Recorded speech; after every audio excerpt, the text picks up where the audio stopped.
Hello everybody, welcome to the channel once again. Today in this video we are going to learn about annuities. ये annuities, this is one of the most important chapter, and in fact this is very first chapter of your JIB.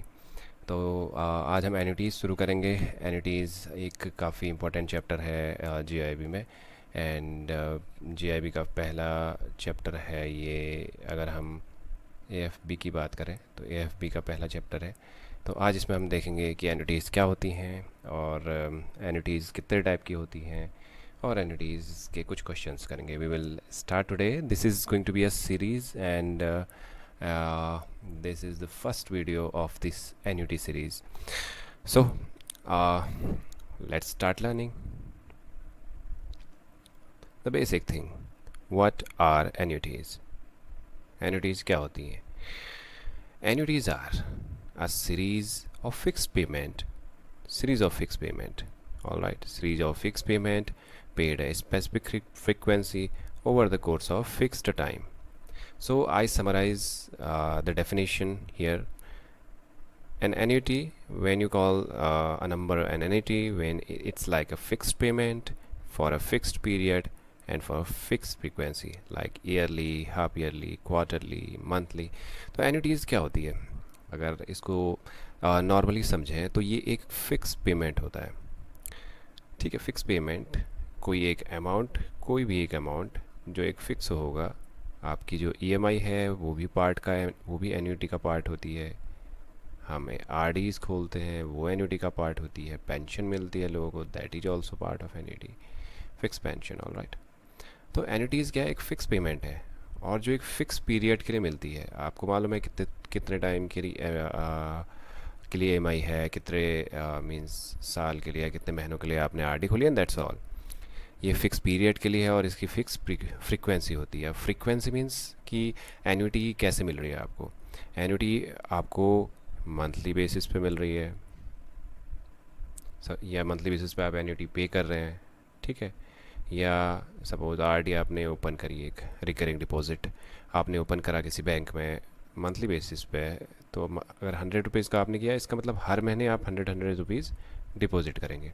ठीक है, अगर ये ही half yearly है तो उस case में क्या होगा कि हर 6 मंथ में, in every 6 months you are going to deposit that sum. All right. अगर ईयरली है तो that is going to be one single instalment per year. ठीक है, क्वार्टरली के केस में 4 इंस्टॉलमेंट हो जाएंगे, यानी कि आफ्टर एवरी 3 मंथ्स और at the end of 3 months you are going to pay the amount. So it is easy. बहुत ही आसान सी डेफिनेशन है कि एक कोई फ़िक्स पेमेंट है, फ़िक्स पीरियड के लिए है और फिक्स फ्रीक्वेंसी की है. ऐसा नहीं है कि एक आप अलग अलग फ्रीक्वेंसी, कभी 3 महीने की, कभी 1 महीने की. This is going to be fixed. Year अगर सारी मंथली है तो अब सारी मंथली होंगी, अगर नहीं है क्वार्टरली है तो क्वार्टरली होंगी. ऐसा नहीं कि एक एन्यूटी आपकी, एक एन्यूटी की बात हो रही है, एक एन्यूटी की एक इंस्टॉलमेंट आपकी मंथली जा रही है, अगली क्वार्टरली जा रही है. That is not called annuity. तो सिंपल सी चीज़ है, 3 टर्म आपको समझने हैं. फिक्स पीरियड है, फिक्स पेमेंट है, फिक्स पीरियड है और फिक्स फ्रीक्वेंसी है. I hope you understand it. So let's move on to the another slide. Now let's learn what. Just a second, take me to the pen first. Okay, so now learn types of annuities. तो कितने प्रकार की annuities होती हैं? दो type की annuities usually. One are ordinary and the other call annuity due. Here यहाँ लिखी हुई है, देखिए, ordinary annuity और annuity due. बहुत इंपॉर्टेंट हो जाता है. Annuity, type of annuity depend करता है पेमेंट पे. सिंपल सी चीज़ है. अगर एक मंथ होता है, मंथ कौन सी डेट से शुरू होता है? 1 मई है तो 1 तारीख से शुरू, जनवरी है तो 1 तारीख से शुरू, कोई भी 1 तारीख, और ख़त्म होता है 30 पे या 31 पे, और अगर फरवरी है तो 28 या 29. ठीक है, ये एंड डेट है. अब टाइप ऑफ एन्यूटी डिपेंड करता है कि उसका पेमेंट कब हो रहा है, इस डेट पे हो रहा है या इस डेट पे हो रहा है. This is starting date and this is ending date, as I already. तो आपका जो पेमेंट हो रहा है और जो आप रिसीव कर रहे हैं, इट कैन बी एनीथिंग, आप पेमेंट भी कर सकते हैं, आप रिसीव भी कर सकते हैं एन्युटी। ठीक है, तो ये कब हो रहा है, ये अगर महीने के स्टार्टिंग में हो रहा है या महीने के एंड में हो रहा है। ठीक है, महीने के स्टार्टिंग में कब होता है, हम लोग बहुत सारे लोग रेंट पे रहते हैं, तो हम क्या करते हैं, एडवांस में रेंट देते हैं, यानी कि महीने की पहली तारीख को हम रेंट देते हैं। ठीक है, तो ये किसका केस हो जाता है, एन्युटी ड्यू। ओके, ये हमने समझ लिया कि पेमेंट दो टाइप का हो सकता है, कि किसी महीने की पहली तारीख में और किसी महीने की आखिरी तारीख में। ठीक है, अगर एन्युटी ये है कि एन्युटी का नेचर इस प्रकार का है, इस टाइप का नेचर है, the annuity has a type of nature where the payments are made on I know on the first date of month, पहले तारीख किसी महीने के पेमेंट होता है, या किसी, तो या दूसरा केस हो सकता है कि उस महीने के आखिरी में पेमेंट हो रहा हो, तो उसी के ऊपर उसी के हिसाब से डिसाइड होता है कि एन्युटी किस टाइप की है।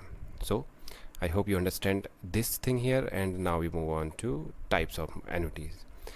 ठीक है, it will be easier, okay sir, just a second, it will be easier for you you know now to understand this. Ordinary usually क्या होता है, कोई भी चीज़ का पेमेंट होता है किसी मंथ के एंड पे, तो एक ऑर्डिनरी चीज़ है, वो एक साधारण एन्युटी है। ठीक है, नॉर्मली ईएमआई की अगर बात करें, ठीक है, बॉन्ड का जो इंटरेस्ट की बात करें, ठीक है, या फिर जो आपको इंटरेस्ट किसी दूसरे इंस्ट्रूमेंट पे मिल रहा है। ठीक है, कहने का मतलब जो भी पेमेंट आपको या जो भी पेमेंट आप करते हैं किसी मंथ के एंड में, वो होता है ऑर्डिनरी एन्युटी। और कोई भी पेमेंट किसी भी पीरियड के बिगिनिंग में होता है, तो याद रखिए कि पीरियड के बिगिनिंग में होगा तो एन्युटी ड्यू है, यानी कि ड्यू हो गई है, आपका रेंट आपने पे कर दिया है लेकिन अभी रहे तो नहीं है। ठीक है, या आपने पे कर दिया है, you have paid the rent but you have to utilize now it, तो दिस इज़ ये ड्यू नाउ। तो यानी कि जब किसी पीरियड के बिगिनिंग में पेमेंट होता है तो होता है एन्युटी ड्यू, और किसी पीरियड के एंड में अगर पेमेंट होता है तो होता है ordinary annuity. Just easy as its definition seems to be. तो बहुत ही आसान सी डेफिनेशन है, बहुत ही आसान सा कॉन्सेप्ट है, बट बहुत इंपॉर्टेंट कॉन्सेप्ट है। यूजुअली न्यूमेरिकल्स आते हैं एग्ज़ाम में 2 मार्क्स के, and this is very easy thing, this is you know बहुत ही आसान सी चीज़ें हैं आप जो आपको इजीली 2 मार्क्स फैच करने में मदद करेगी। तो हमने समझ लिया एन्युटी किसे कहते हैं, हमने समझ लिया कि कितने टाइप की एन्युटीज़ होती हैं। ठीक है, तो अब देखते हैं नेक्स्ट स्लाइड। अब कैलकुलेशन कैसे करेंगे हम एन्युटी की। एन्युटी की कैलकुलेशन की अपनी अपनी जितने टाइप की एन्युटीज़ होती हैं, 2 टाइप की एन्युटीज़ हमने देखी, कि हमने देखी ऑर्डिनरी एन्युटीज़ और हमने देखी एन्युटी ड्यू। ठीक है, तो दोनों के अपने अपने मेथड है, क्योंकि टाइम पीरियड एक का फैक्टर है। ठीक है, इसमें ऑर्डिनरी में क्या सीखा हमने कि मंथ के एंड पे इसका पेमेंट होता है, मंथ एंड, और एन्युटी ड्यू में होता है एट द बिगिनिंग। ठीक, तो अब देखते हैं कैलकुलेशन कैसा होगा। आज हम इस वीडियो पर सीखेंगे फ्यूचर वैल्यू ऑर्डिनरी एन्युटी की निकालना, how to calculate future value, in short we write it F V, future value ordinary annuity की कैसे निकलेगी, आज इस वीडियो में हम सीखेंगे। So let's start with the formula first. तो सबसे इम्पॉर्टेंट चीज़ होती है फार्मूला, और हम इसको दूसरे तरीके में भी करेंगे, कई बार हम भूल जाते हैं, but we have to remember it, it is very easy formula. ठीक है, और एक चीज़ आपकी बुक में एक फार्मूला दो, मतलब कई बार इसके फैक्टराइजेशन करके इसको आर से डिवाइड करके, मीन्स हर क्वेश्चन में अलग अलग तरीके से दिया हुआ है।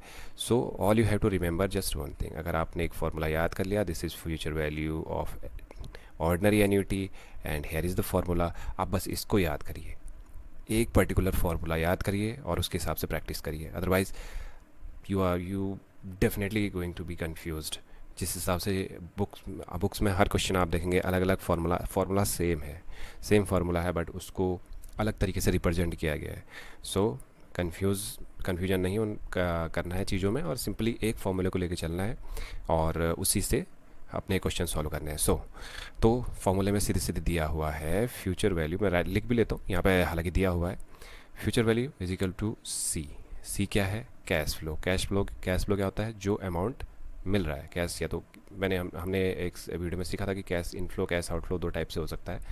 तो अगर आप पेमेंट करें तो कैश आउटफ्लो है, अगर आप रिसीव करें तो कैश इनफ्लो है। तो किसी भी पीरियड के एंड में सपोज लेट से आपने 1,000 रुपये की एक आरडी स्टार्ट करी है, ठीक है, रिकरिंग डिपॉजिट स्टार्ट करी है, सिंपल टर्म 1,000 रुपये की रिकरिंग डिपॉजिट एक स्टार्ट करी है, तो यानी कि कैश आउटफ्लो है आपके लिए। तो अब 1,000 रुपये का कैश फ्लो है, ये एक फिक्स अमाउंट है, तो ये हमारा हो जाएगा सी। ठीक है। आर इंटरेस्ट रेट आपको क्वेश्चन में दिया जाएगा, रेट ऑफ रिटर्न क्या है, नंबर ऑफ़ ईयर्स कितने साल के लिए आपने किया है, ठीक है, नंबर ऑफ़ ईयर, और फ्यूचर वैल्यू एफ वी जो है फ्यूचर वैल्यू हम ऑलरेडी देख चुके हैं।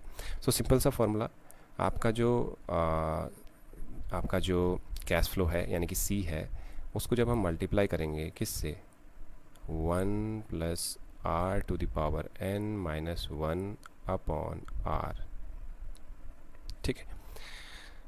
1c का जो कैश फ्लो का मल्टीप्लाई 1 + r⁻n−1 इस पूरे होल का अपॉन आर, ये फॉर्मूला जब हम यूज करेंगे तो हमें मिल जाएगा आप future I mean future value of annuity. So let's repeat in English, by using this formula, here FV is future value, C is the cash flow per period. Cash flow is what, if we open an RD in any bank account, let's say we open an RD of 1,000 rupees, and we have to deposit that every month, let's say. So this is a cash flow. This is we also learned about in our previous video we already learned about cash flow can be of two types, like cash inflow and cash outflow. If you have opened an RD, means you have to pay, that means that is cash outflow. So that particular, that is an amount that you have to pay at the end of every period, as we have learned. This is a fixed payment RD. All right, C is cash flow. R is interest rate. We do not have to, there is nothing to explain, it is self-explanatory that R is interest rate and is number of year, and FV is future value. So let's move on to the question now. तो question में क्या दिया गया है, question में दिया गया है कि एक इन्वेस्टमेंट है जिसमें 1,000 रुपये की एन्युटी दी जाती है। There is an investment of 1,000 rupees and that is for 5 years with rate of interest 5%। सो फ्यूचर वैल्यू क्या होगी, what will be the future value, we have to calculate that quickly to the solution. Okay, before solving this with the formula we just learned, let's do it in another way.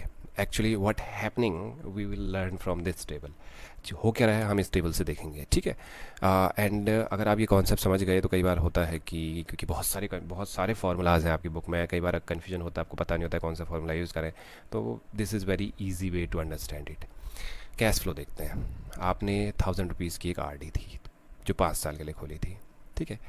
ये क्या है, अब मैंने इसको, अब year देखिए कि year कैसे लिखा हुआ है। ईयर है, मैंने 5th year, 4th year, 3rd year, 2nd year, 1st year, ठीक है।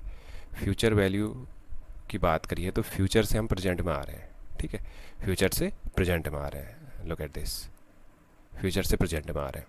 सो कैश फ्लो फिक्स है 1,000, 1,000, 1,000। तो अब क्या है, ये फार्मूला क्या है, फार्मूला क्या है कि जो आपका कैश फ्लो है into 1 + r⁻n, n means remaining period है यहाँ पे, n means रिमेनिंग पीरियड है यहाँ पे। Please try to understand it because this is going to be very interesting, this is going to be very important as well, because आगे कई सारे जो क्वेश्चन होंगे इवन आपकी बुक में होंगे, आपको चीज़ें समझ में इसलिए नहीं आ रही हैं क्योंकि वहाँ पे इसको समझाया नहीं गया है, ठीक है। तो इसको सीधे समझते हैं। फ्यूचर वैल्यू की बात हो रही है तो हम फ्यूचर से प्रेजेंट में आ रहे हैं, और ये जो लिखा हुआ है ये यही लिखा हुआ है आपका जो कैश फ्लो है इंटू 1 + r⁻n, एन यहाँ पे है रिमेनिंग टाइम। अब आप 5वें साल में है, 5वें साल में है और 5 साल का प्रोजेक्ट है, तो आपके लिए एन क्या हो गया, 0 हो गया। आर का तो ऑलरेडी दिया हुआ है, आर तो ऑलरेडी दिया है 5% है, ठीक है, 5% मतलब 0.05 हो गया, ठीक है।